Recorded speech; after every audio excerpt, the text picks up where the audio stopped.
நேத்திக்கு தொலைக்காட்சியில நேபாளுக்கு போனவங்க எல்லாம் அந்த இதுல புயல் வெள்ளத்துல இதாயிட்டாங்கன்னு சொன்னாங்க. அதுல என்னுடைய பிரதர், எங்களுடைய அண்ணி, எங்களுடைய சம்பந்தி எல்லாம் அதுல போயிருக்காங்க. உடனே இத பார்த்தோன்னே தொடர்பு கொண்டோம். தொடர்பு கொண்டோம் ஃபர்ஸ்ட்டு ஒரு 12 மணிக்கு நாங்க எல்லாம் போனோம். ஸ்விட்ச் ஆஃப் நாட் ரீச்சபிள் தான் வந்தது. அவங்க பாப்பா வந்து பெரிய பாப்பா சுகன்யான்னு அவங்க கான்டாக்ட் பண்ணிருக்காங்க. கான்டாக்ட் பண்ணி நாங்க வந்து தப்பிச்சு வந்து இதுல ராணுவ முகாம்த்துல இருக்கிறோம். நாங்க தப்பிச்சு ஒரு 17 பேர் தப்பிச்சு வந்துட்டோம். ராணுவ முகாம்ல நாங்க சேஃப்டியா இருக்கோன்னு ஃபோன் வந்தது. தமிழகத்திலிருந்து சுற்றுலா சென்ற சிலர் நேபாள் பெருவெள்ளத்தில் சிக்கி தவித்து வருகின்றனர். அவர்களை மீட்கும் பணி தீவிரமாக நடைபெற்று வரும் நிலையில் அவர்களின் உறவினர்கள் ஆழ்ந்த கவலையில் உள்ளனர். நேற்று காலையில் 8:15 கால் பண்ணாங்க. சைனா இருக்குன்னு சொல்லிட்டு அதுக்கப்புறம் அவளை கான்டாக்ட் பண்ண முடியல. அதுக்கப்புறம் பார்த்தா ஃப்ளட்டு அந்த மாதிரி நியூஸ் மத்தியமாக பார்த்தோம். அதுலேருந்து ஃபோன் ட்ரை பண்ணி வரோம். யாருமே கான்டாக்ட் போய் வர்றது, யாரை கான்டாக்ட் பண்ணுறதுன்னு தெரில. ஹெல்ப்லைன் எல்லா நம்பருக்கும் டீட்டெயிலாம் அனுப்பிச்சிட்டோம். யாரும் எதுவும் ஹெல்ப் பண்ணல. அங்கே நெட்ஒர்க் கிடைக்கலன்னு சொல்கிறாங்க.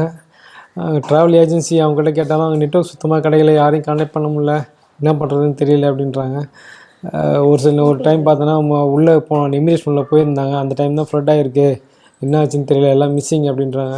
என்ன கரெக்டான ஸ்டேட்டஸ் எதுவுமே தெரியல எங்களுக்கு.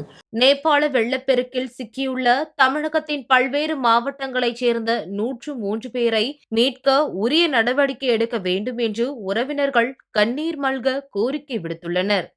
அன்னைக்கு நைட்டு வீடியோ கால் பேசினாங்க. அதுக்கப்புறம் அடுத்த நாள் வந்து என்ன ஆச்சுன்னு எங்களுக்கு தெரியல. சரி நைட்டு கால் பண்ணுவாங்கன்னு பார்த்தா அப்புறம் நியூஸ் பார்த்து தெரிஞ்சுக்கிட்டோம். யாரை காண்டாக்ட் பண்ணுறதுன்னு தெரியல. எமர்ஜென்சி நம்பருக்கு கால் பண்ணி கேட்டதுக்கு சேஃபாக இருப்பாங்கன்னு மாதிரி சொன்னாங்க. அதுக்கப்புறம் வந்து தாசில்தார் சார் உடனே வந்து இல்லைம்மா சேஃபாக இருக்காங்க, பழைய டிஸ்ட்ரிக்ட் கலெக்டர் சதீஷ் சார் வந்து எல்லாம் என்கொயரி பண்ணி சொல்லியிருக்காங்க, பயப்படாதீங்கன்னு வந்து நம்பிக்கை கொடுத்துட்டு போனாங்க. மார்னிங்கும் தாசில்தார் சார் வந்து ஒரு 3-4 வாட்டி காண்டாக்ட் பண்ணிட்டு தான் இருக்காங்க. என்ன உங்களுக்கு எதுவும் யாரானா காண்டாக்ட் பண்ணாங்களா, ஏதோ அம்மாவுக்கு நீங்கள் பேசுனீங்களா அப்படின்னு கேட்டுட்டு தான் இருக்காங்க. ஆனால் அங்கே எங்கள் அம்மாவோட ஸ்டேட்டஸ் என்னன்னு தெரியலை. முடிஞ்ச அளவுக்கு எங்களை அவங்கக்கிட்ட ஒரு டைம் ஆனால் பேச வைக்கணும். ஒரு டைம் பேச வச்சாவே போதும். சரி பாப்பா, ஏதாவது நியூஸ் தான் உடனே சொல்லுடா கொஞ்சம்.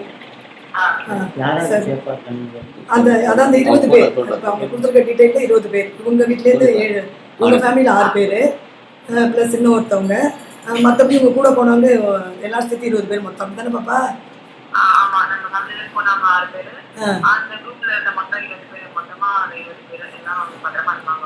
இருபதா 26 எல்லாம் சேர்த்து 20 தான். நம்ம ஃபேமிலியில் எங்கள் ஃபேமிலியில் 6 பேர், அதை சேஃபாக இருக்காங்களாம்.